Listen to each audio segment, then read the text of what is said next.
Jerome Bruner, Constructivism Theory by Michelle Sims. Jerome Bruner was born blind October 1st, 1950 in New York. He received his sight at the age of 2 after cataract surgery. He studied at Duke University and then at Harvard, where he received his doctorate in psychology in 1941. He served as an expert on psychological warfare for the U.S. Army during World War II. He returned to Harvard as a professor in psychology in 1945. He also directed the university's Center for Cognitive Studies. In 1972 to 1980, he was a professor of experimental studies at University of Oxford. He is known as the founding father of the Constructivist Theory. What is constructivism? Learning is an active process which learners construct new ideas or concepts based on their current and past knowledge. Learners learn how to problem solve based on concepts they already know from real-world applications. Classroom work focuses on guiding students through self-discovery versus memorizing information. Teaching style emphasizes techniques such as sporadic seminar, collaboration, reflection, and exploration. Communication between the student and the teacher is the key to this theory. The principles of constructivism. Knowledge is constructed. So the central idea here is that knowledge is built on what somebody already knows. The former knowledge influences what the new material is being learned. The second principle is learning as an active process. Bruner believed that learners were not empty vessels to be filled with knowledge, but constructs meaning only through active enjoyment with the world and making meaningful connections between previous and new knowledge. He believed that learners should be taught meaningfully and be able to apply it to the real world. Knowledge is not transferred until it is applied. So he believes that the knowledge that you learn, you haven't really learned it or mastered it if you can't apply it to the real world. Lessons should be geared towards students' interest for them to be motivated and reach a deeper level of understanding. The third principle is that all knowledge is socially constructed. Learning is something that we do together. Bruner believed the same principle that Vygotsky believed, that a community plays a central role in learning. The environment children grow up in has an influence on what they learn and how they think. And then lastly, knowledge is personal.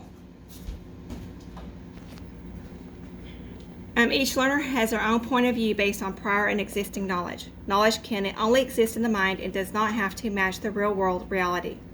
Learners are constantly trying to develop their own perceptions of the real world. New experiences causes learners to update their mental models to reflect new information. Readiness. So Bruner argues that schools were wasting time waiting for students to reach appropriate cognitive maturity before teaching certain subjects. His theory is that students can learn any subject at any age of development if presented correctly. Teachers must present teaching and schoolwork that challenges but not overwhelms the student. He believes that children have a natural curiosity and a desire to become competent learning. This idea these concepts have three main ideas. The intellectual development, which is characterized by the modes of representation, the act of learning, and the spiral curriculum.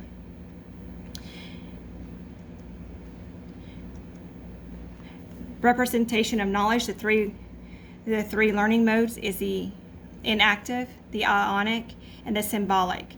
And all of these need reinforcement. For a learner to master a problem, he or she must receive feedback on how they are doing. The inactive year is memory. This is used the first year of life. Thinking is based on physical action, which is based on information and sorting it into our memory. So an example of this would be a baby shaking a rattle and then simulating that same movement with another rattle or another toy. The ionic years is information is stored as sensory images, such as visual ones like mental pictures. Thinking is based on the use of mental images such as hearing, smelling, and touching. So an example of this would be a toddler looking at a book, learning the alphabet, seeing C for car, E for elephant, and those pictures and those letters together would help them visually be able to understand and make the connection. The last mode is symbolic, where information is stored into code or language. This normally is achieved around 7 years of age. Knowledge is stored as words, mathematical symbols, or other symbols such as music. So, get up here. So, in this stage, in the symbolic stage, children, they're reading, their language is developed, they're able to categorize that animals, or that like elephants go in the animal category, and that cars would go in a different category. Bruner's this theory allows for all learners to participate in learning despite their cognitive understanding of the material. It allows students to have something concrete to fall back on. The next idea is the act of learning. The acquisition is gaining new information, then transferring it and changing the old information into new information, and then evaluating it to see if it makes sense, to see if the new material makes sense and kind of lines up with what they already knew. The last idea is spiral curriculum. Bruner believes that any subject can be taught effectively in some intellectual way at any stage of development. Bruner realized that not all learners are capable of learning what is needed on their first try, nor would it be proficient. Instead of waiting for students to be ready, he believes learners can learn in a social setting with others and use a spiral curriculum rather than just waiting. The spiral curriculum approach is one that involves introducing a subject and then revisiting it often, adding more complexities until the subject is mastered. So an example of this would be teaching a child to read. As he becomes better at it and more proficient, he progresses from learning to read to reading to learn.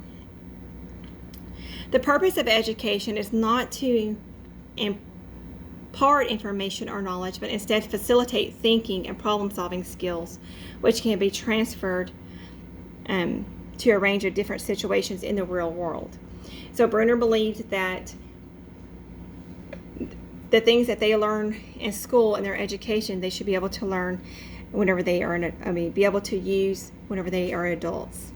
So the PPR standards that the constructivism theory follows, I believe, is domain 1, 4A.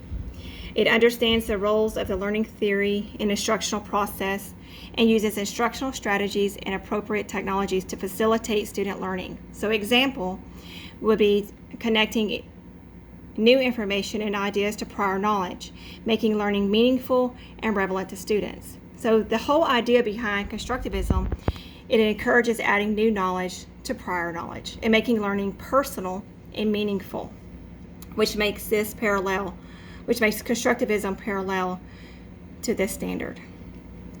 The next standard is domain 1, 3F, which plans lessons and structured units so that activities progress in a logical sequence and supports stated instructional goals.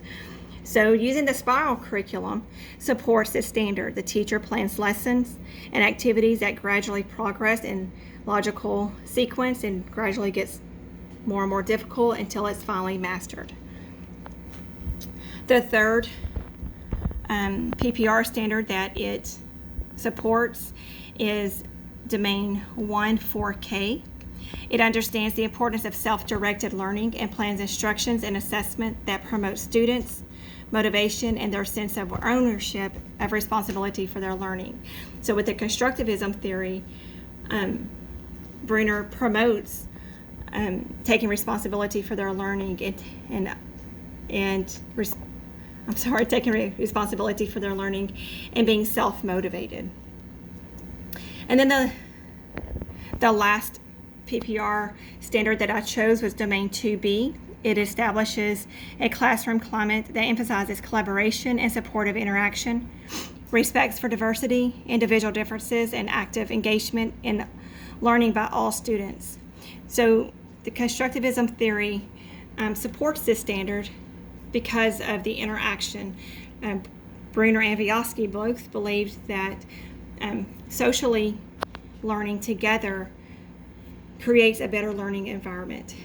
Whenever you're learning together, everyone's inclusive, it promotes diversity, respects diversity and individual differences. There's active engagement going on. So this is just my works cited, and then my thoughts. The Bruner's theory brought great light to today's educational system, and I believe although it is important for students to know facts, it is critical for them to learn critical thinking and problem-solving skills. Preparing students for the future is what teaching is all about. So I believe that using the constructivism theory in the classroom would be very beneficial for today's students.